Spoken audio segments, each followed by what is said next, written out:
Aujourd'hui, des chrétiens partout dans le monde s'arrêtent, prennent du temps à réfléchir à quelque chose que les Romains, à l'époque de Jésus, évitaient surtout comme un sujet de réflexion.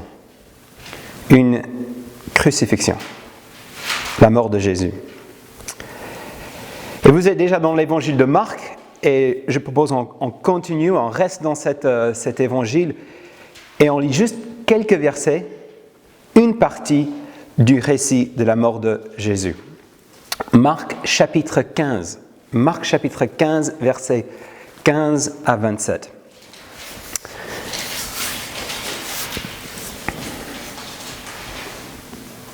Marc 15 à 27.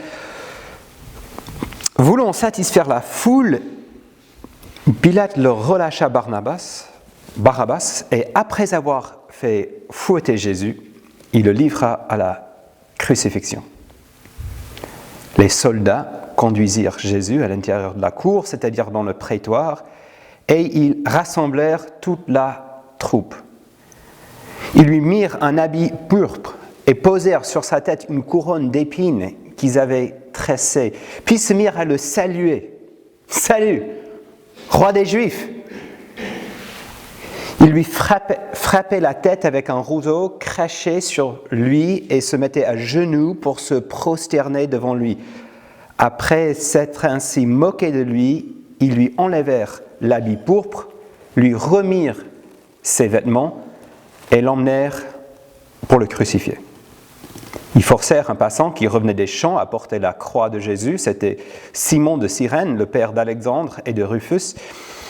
Ils conduisirent Jésus à l'endroit appelé Golgotha, ce qui signifie lieu du crâne, et lui donnèrent du vin mêlé du myrrhe, mais il ne le prit pas. Ils le crucifièrent, puis se partagèrent ses vêtements en tirant au sort pour savoir ce que chacun aurait. C'était 9h du matin quand ils le crucifièrent. L'inscription indiquait le motif de sa condamnation portant ces mots « Le roi des Juifs ». Ils crucifièrent avec lui 2 brigands, l'un à sa droite et l'autre à sa gauche. Le plus peut-être avec la crucifixion et la souffrance physique.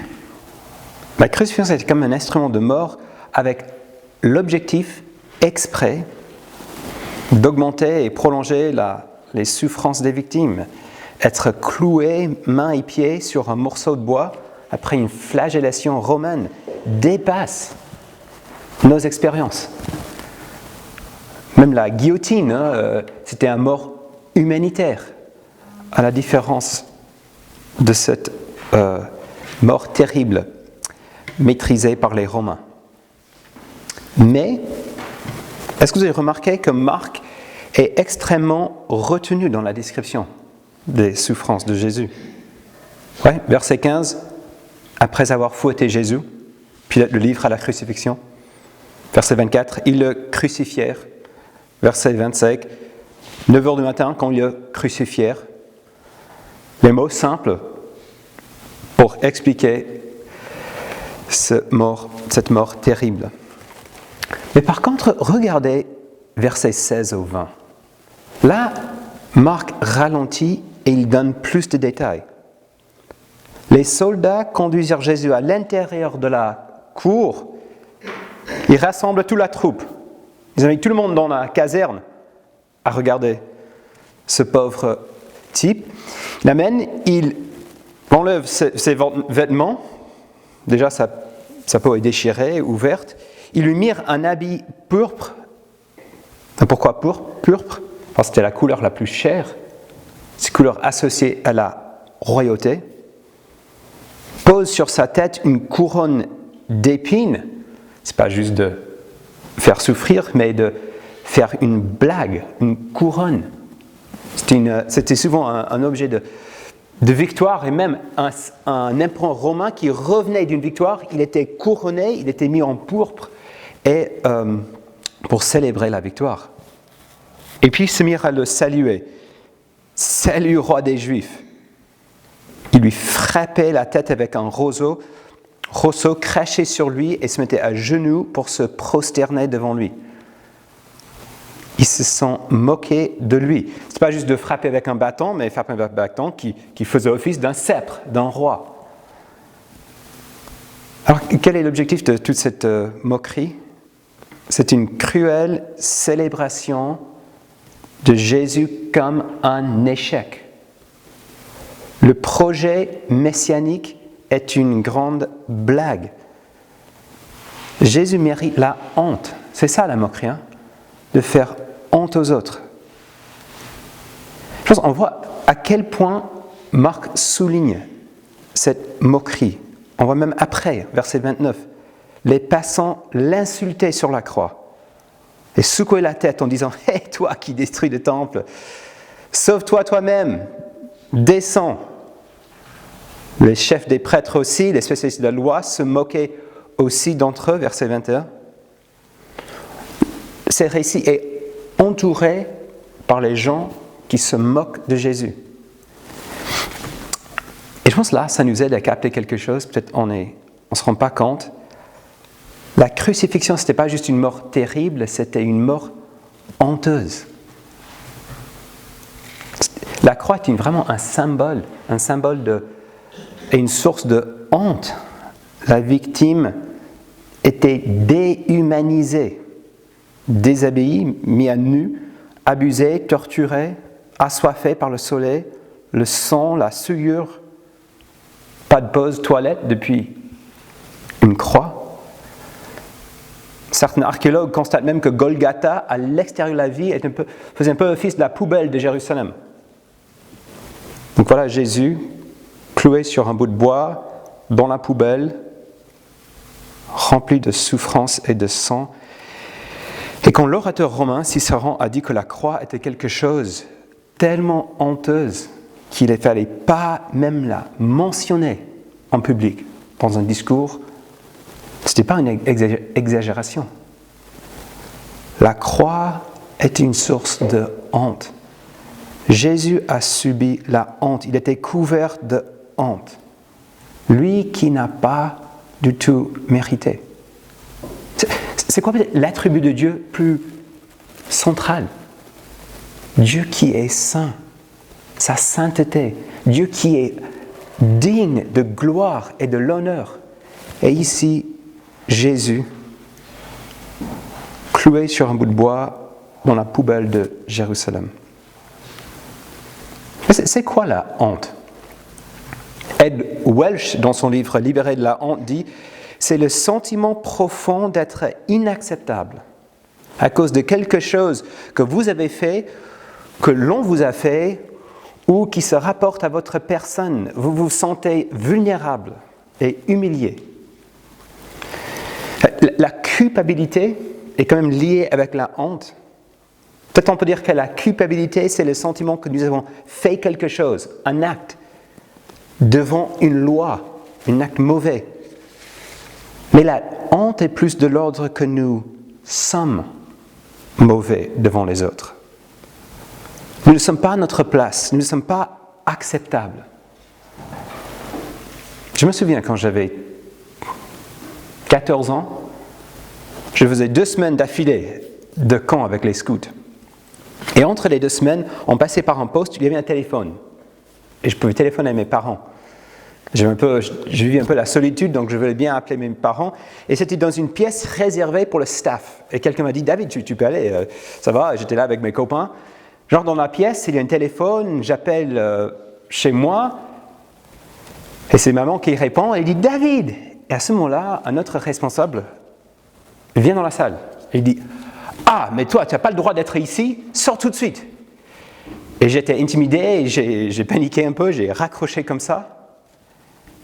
Et après, je me souviens, j'ai fait quelque chose qu'il ne faut pas faire devant tes amis quand tu as 14 ans. J'ai pleuré. Et je me souviens, devant mes amis, j'ai pleuré comme un gamin, comme un enfant qui pleurniche parce que sa maman lui manque. Et j'ai eu honte. J'étais faible. J'étais comme un enfant. Tu sais, c'est facile de partager cette histoire. Je pense qu'il y a d'autres choses qui sont beaucoup plus difficiles de partager. Et vous savez quoi? La honte est universelle. Ça nous touche tous. Surtout si on pense devant Dieu. Vous vous souvenez de la dernière phrase dans le récit de la création? Même le dernier mot, ils étaient tous les deux, l'homme et sa femme, nus et ils n'avaient point honte. Et après, il se rebelle contre Dieu. Et qu'est-ce qu'il dit? Où es-tu, Adam? Et qu'est-ce qu'Adam dit? Je me suis caché, j'ai eu peur. Mais pourquoi il a eu peur? Parce que j'ai su que j'étais nu. Derrière cette peur, il y avait la honte devant Dieu. Et la honte nous touche tous. Derrière nos craintes, nos insécurités, souvent se cache une honte. Honte vis-à-vis de Dieu, honte vis-à-vis de notre prochain. Et ça peut peser lourd. Les choses que nous avons faites ou les choses que les autres nous ont faites. Et qui aime la honte? Qui aime ce sentiment d'être pas acceptable devant les autres? Je pense qu'on essaie à tout prix d'éviter, éliminer. On la cache, personne ne va le voir ça. Je garde ça pour moi-même, je veux dire à personne. Et parfois même, on arrive à cacher notre honte de nous-mêmes. Nous, on blâme les autres, c'est la faute à l'autre. Nous, on minimise. Finalement, c'est pas grave, on fait tous des bêtises. On essaie juste de la fuir, d'éviter d'y penser. Mais on est tous héritiers d'Adam et Ève. Et cette honte demeure. Et si on est vraiment honnête avec nous-mêmes, cette honte peut peser lourde dans nos vies. Pendant une session à l'IBG, j'ai entendu que les filles ont fait une blague aux garçons. Ils ont mis des espèces de sardines, des petits poissons, ils s'est acheté, dans les pommes de douche. Vous voyez, les douches, la partie... ils ont caché. Et du coup, les pauvres gars, il ne faut pas que vous soyez inspirés par ça. Hein. Les pauvres gars qui revenaient faire du sport ou quelque chose, qui voulaient prendre une douche, ils avaient du savon de douche, très bien, ils avaient tout ce qu'il faut. Et en fait, la douche ne marchait pas très bien. Hein. Ils étaient remplis avec cette odeur de poisson pourri. Et en fait, ils pouvaient changer de savon, ils pouvaient frotter encore plus, ils pouvaient prendre une douche plus longue, mais ils étaient incapables. La douche ne fonctionnait pas, qu'elle était censée fonctionner à cause de quelque chose plus haut. Et parfois, notre honte est comme ça, on essaie de régler nous-mêmes. Mais en fait, on n'arrive pas à aller à la source. Et du coup, l'odeur demeure. On peut changer de savon, on peut frotter plus, on peut essayer de faire tout ce qu'on veut.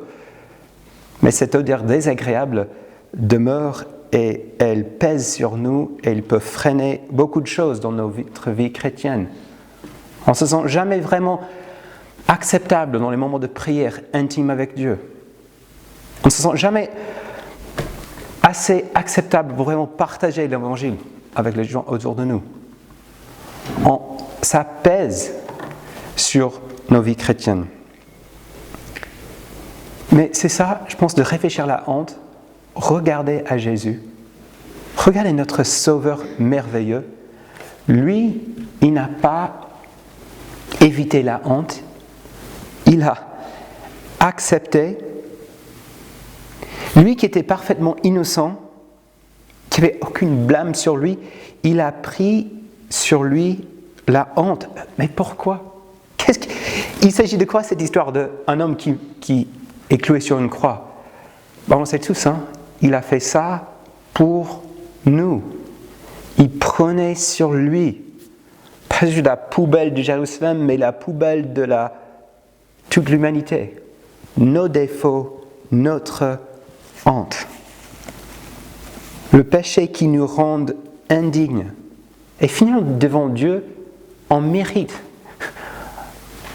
Le décalage est énorme, pas une moquerie cruelle, mais nous avons tellement échoué à cette vocation merveilleuse que Dieu nous a accordée, on pourrait dire que Dieu a le droit de se moquer un peu de nous et notre péché. Mais il ne le fait pas. Lui, en Christ, il vient, Dieu lui-même, et il porte notre honte. Vous vous rendez compte, le poids de cette honte qu'on voit sur la croix est l'équivalent du poids de l'honneur que Dieu nous réserve, que Dieu veut nous donner. Jésus a été une blague, un sujet de moquerie pour les soldats romains afin que Dieu, le roi des rois, le roi des armées célestes, puisse nous couronner avec honneur et gloire. Ils l'ont craché sur son visage afin que nous puissions recevoir la face du Dieu qui brille sur nous avec amour. Ils ont dit, Jésus, tu n'es même pas acceptable d'être un être humain, tu es rejeté, afin que nous puissions entendre, tu es accepté dans la famille de Dieu. Jésus a été déshumanisé à l'extrême afin que nous puissions être inclus dans la famille, que nous puissions partager à la gloire et la vie éternelle de Dieu. Il a été couvert de honte afin que nous puissions couverts d'honneur. Est-ce qu'on arrive à voir ça? Que nous sommes couronnés en Christ, que toi et moi, nous sommes des objets de fierté aux yeux de Dieu, malgré ce qu'on a fait, malgré nos vies. Alors quoi faire? Soyons honnêtes. Ne cache pas notre honte devant Dieu. Ne blâme pas les autres, ne joue pas la victime. Reconnaître que devant Dieu, notre honte est réelle et méritée. J'imagine Adam et Ève, ils ont dû enlever leurs habits de feuilles avec les feuilles de figuier, non? Je pense que Dieu dit, ça ne va pas marcher. Enlevez-les afin que je vous donne les habits de peau, quelque chose qui peuvent vraiment couvrir votre honte. Et devant Christ, il faut qu'on fasse la même chose, de reconnaître que nous sommes indignes et puis de recevoir ce que lui, il a fait pour nous. De savoir que nous sommes lavés, l'eau de la douche, elle est pure et le sang de Jésus nous purifie profondément jusqu'au bout de tout qui peut nous donner la honte. Et même dans cette position de regarder les autres autour de nous comme ça, nos frères et sœurs comme les objets de fierté aux yeux de Dieu, les uns les autres comme couronnés de gloire par notre Dieu avec nous. Et c'est pour ça que je pense que ça vaut la peine de faire une pause aujourd'hui et de réfléchir à cette honte que Jésus a portée volontairement pour toi et pour moi. Je pense que Dieu nous a donné un moyen de se souvenir de ça.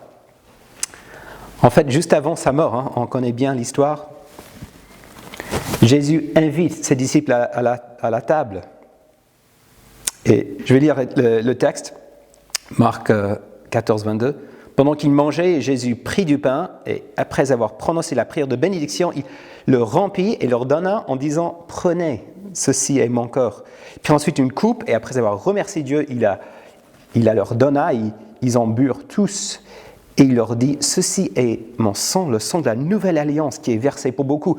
Je vous le dis en vérité, je ne boirai plus jamais du fruit de la vigne jusqu'au jour où je le boirai nouveau dans le royaume de Dieu. » Et comme vous savez, tous les disciples ont abandonné Jésus quelques heures plus tard. Je pense pour Pierre, c'était l'échec plus honteux de sa vie, de quitter son maître au moment de sa détresse. Et Jésus le sait, et Jésus les invite à sa table. Pareil pour nous. Jésus nous invite, pourquoi? Parce que lui, il va accomplir une nouvelle alliance. Par son sang et par sa mort, il nous couvre, il nous enlève, il enlève notre honte et nous rendre capables et purs pour participer à sa table, pour participer à sa vie et une relation parfaite avec lui. C'est vrai qu'on peut célébrer aujourd'hui, ce matin, ça ensemble. C'est un signe de ce que Christ a fait pour nous et c'est un signe aussi de la communauté que nous formons. Nous avons besoin de la mort de Jésus pour nous rendre purs, pour nous rendre acceptables. Et c'est dire qu'on peut voir ça chez les uns les autres aussi. Nous sommes unis avec une unité profonde grâce à Christ. Du coup, je vous invite à prendre la scène ensemble avec moi. Je vais inviter d'abord deux personnes à prier. Clément et Ado vont prier. Peut-être Ado, si tu commences, et puis Clément. Et après, on va prendre la scène ensemble. Prions.